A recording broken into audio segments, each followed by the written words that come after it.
So the first game of the American League Championship Series will be tomorrow between the Boston Red Sox and the Houston Astros. And in today's video, I'm going to predict the ALCS because obviously my predictions have not turned out to be correct so far, with the Rays winning the World Series. That's been the biggest disappointment so far in my predictions. So in today's video, I'm going to predict the American League Championship Series. We'll do the National League Championship Series once that Giants-Dodgers Game 5 is completed. So yeah, make sure you leave a like on this video, subscribe to the channel, and turn notifications because a lot of you that watch these videos are not subscribed. So go ahead and get your life together and hit that subscribe button, turn notifications, and leave a like. And let's go ahead and get into this video. So this is going to be a extremely close American League Championship Series, in my opinion. This is going to be a hard-fought series. And we're going to go position by position who I think really has the advantage. We'll start off position by position. We'll start off at the catcher position. For the Astros, it's going to be Martine Maldonado. For the Red Sox, it'll be Christian Vazquez. In the offensive category, Christian Vazquez definitely has him, and I think Christian Vazquez is the better overall player at the catcher position. Christian Vazquez has had a pretty good year hitting. Vazquez this year put up a .258 batting average with 6 home runs and 49 RBIs this year in a 138 game sample size this year. And for Martine Maldonado, he's not really an offensive player. We don't look at him very greatly from the offensive side, which continued this year. He had a 172 batting average with 12 home runs and 36 RBIs in a 125 game performance for Houston this year. So I think the catching advantage goes to the Red Sox. Now, at first base, this is going to be Schwarber versus Yuli Gurriel. Yuli Gurriel won the batting title this year. But Kyle Schwarber, I think Kyle Schwarber this year, when he came over to Boston, a 291 batting average, 7 home runs and 18 RBIs. And in Washington this year, which is where he spent most of his year, a 253 batting average with 25 home runs and 53 RBIs. And he was injured for part of the year. Gurriel, though, he's a guy who's going to hit for a high batting average. And is really going to do that. 15 home runs this year for him, 81 RBIs, and a 319 batting average. A very solid year in a 143-game span this year. A really, really solid year. At first base, I think I'm going to give it to Yuli Gurriel by just a little bit.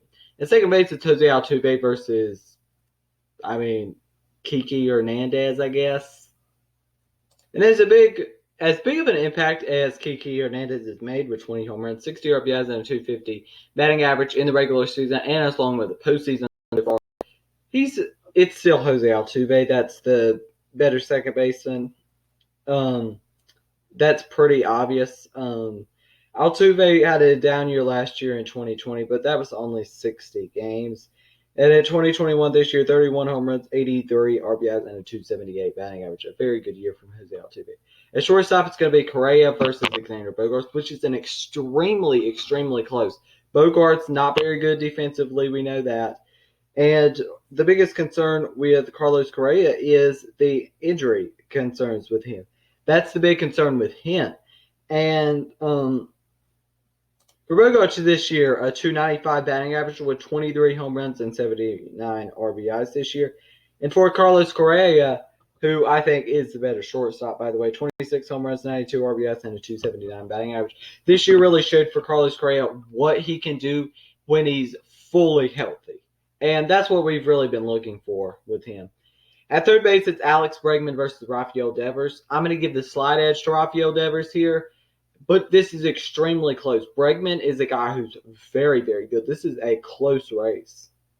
Devers, I think, might be the most underrated AL MVP candidate there is this year, with posting 38 home runs, 113 RBIs, and a 279 batting average in 156 games for Boston this year. And for Bregman, he was injured for quite a bit of the year, so you do have to take that into account. But 12 home runs, 55 RBIs, and 270 batting average. Great seasons from both players. I'm going to give the slight edge to Bregman, Rafael Devers. Let's go and go to left field. For left field, for the Astros, it'll probably be, Jordan will probably be the DH. So let's go ahead and actually go to DH. It's Jordan versus JD Martinez, obviously. JD Martinez,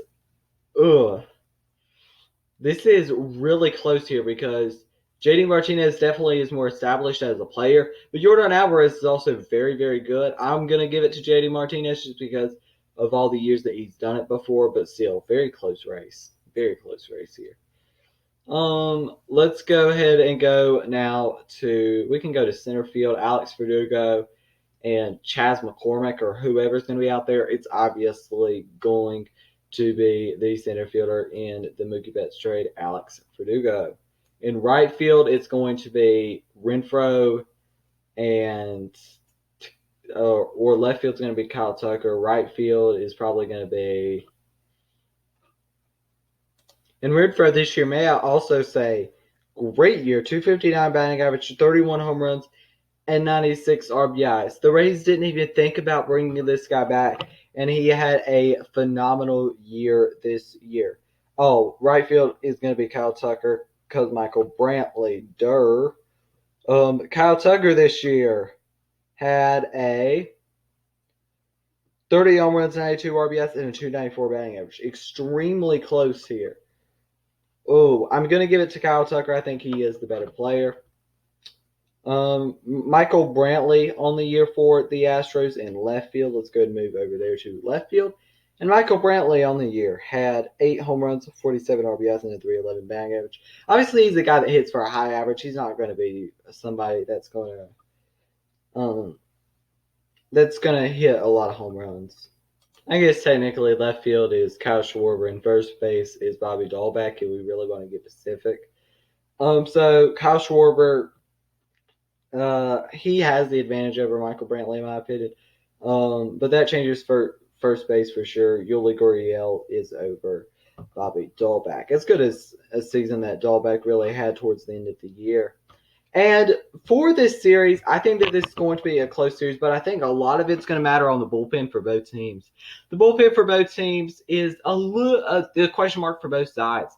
Matt Barnes, if he could really be a shutdown closer, that would be huge for the Red Sox. Garrett Whitlock obviously was really good in their playoffs, and Hansel Robles and Adam Ottavino in round 1 for them. But they'll need the bullpen to very much step up, and it really did in that series versus the Rays. That was a big factor for them. Tanner Houck coming in and giving the 5 scoreless innings in one game, that was really helpful for them. And Pivetta even pitched out of the bullpen some and was very, very effective. For the Astros, you've got Yimi Garcia, Kendall Graveman, who has not had a lot of postseason experience and was definitely shaky in his first postseason series. Ryan Presley, obviously a very, very good closer, underrated closer for the Houston Astros. And yeah, I think the bullpen advantage here is going to go to Houston. I think Houston's got the better bullpen. And as far as starting pitching goes, starting pitching was a question mark in round 1, big time. Chris Sale only went an inning. Eduardo Rodriguez, I think, might have went 2 innings. The starting pitching was a big question mark. Obviously, they got picked up by Eovaldi, who's their ace. But still, the starting pitching is a big question mark for this Boston Red Sox team. The pitching in general is. Eovaldi has showed up in the playoffs, but Chris Sale will need to be better. Eduardo Rodriguez will need to be better. And obviously, Pivetta has shown to be pretty good in the playoffs so far. So, the starting pitching for the Astros, though, is really, really good. Lance McCullers was very, very good in that postseason series against the White Sox. 2 starts, fantastic. You've got Framber Valdez as well, Luis Garcia. They've got a lot of starting pitchers. Zach Greinke, Jay Corderizzi. You want me to keep on naming names? Probably not. But yeah, they've got great starting pitching, and I'm going to give that advantage to the Astros as well.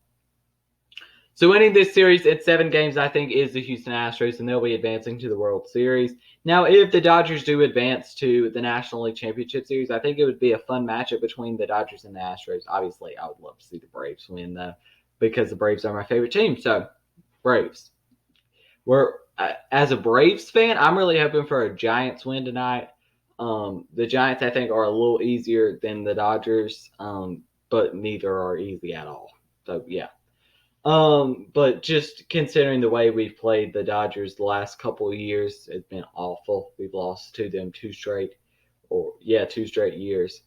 But yeah, so in the ALCS, I've got the Astros winning in 7 games. So yeah, if you enjoyed this video, make sure you leave a like, subscribe, and turn notifications, because a lot of you that watch these videos are not subscribed. So go ahead, get your life together, and hit that subscribe button, turn notifications, and leave a like. And also, did you know that 82% of you that watch these videos are not subscribed? So go ahead, get your life together, hit that subscribe button, turn notifications, and leave a like on this video. It helps out the channel a lot, and it helps it through the YouTube algorithm. Thank you for watching, and peace.